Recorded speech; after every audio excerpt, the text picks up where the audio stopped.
बिस्मिल्लाहिर्रहमानिर्रहीम अस्सलाम वालेकुम वरहमतुल्लाहि वबरकातुहू। उर्दू कवायद में आज हमारा मौजू है इसमें ज़मीर। इसमें ज़मीर किसी भी इस्म की जगह इस्तेमाल होता है, चाहे वो जानदार हो या बेजान। चलिए अब तोतों से मुतालिक एक इबारत पढ़ते हैं। हाशिम जब भी अम्मी और अब्बू के साथ बाजार जाता तो कोई किताब ज़रूर ख़रीद कर लाता। इस बार वो तोतों से मुतालिक किताब ख़रीद कर लाया। किताब पढ़ने के बाद वो सोचने लगा कि क्यों ना मैं भी तोते पालूं। दूसरे दिन हाशिम अब्बू के साथ जाकर दो खूबसूरत रंगीन तोते ले आया और तोतों को एक पिंजरे में बंद कर दिया। वो तोतों को आवाज़ देता, मिट्ठू मिट्ठू चूरी खानी है।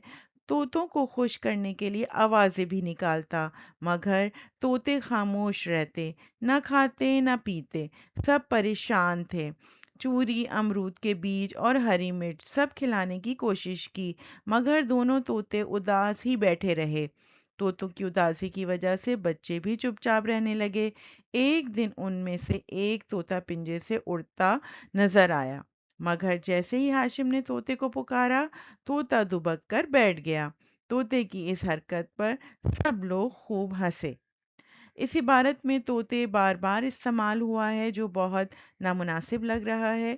इन तोतों की जगह हम इसमें ज़मीर का इस्तेमाल करेंगे।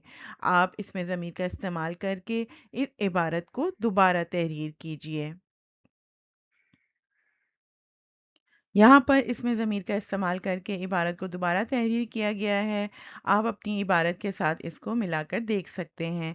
अगले सबक तक के लिए मुझे इजाज़त दीजिए। अल्लाह हाफ़िज़।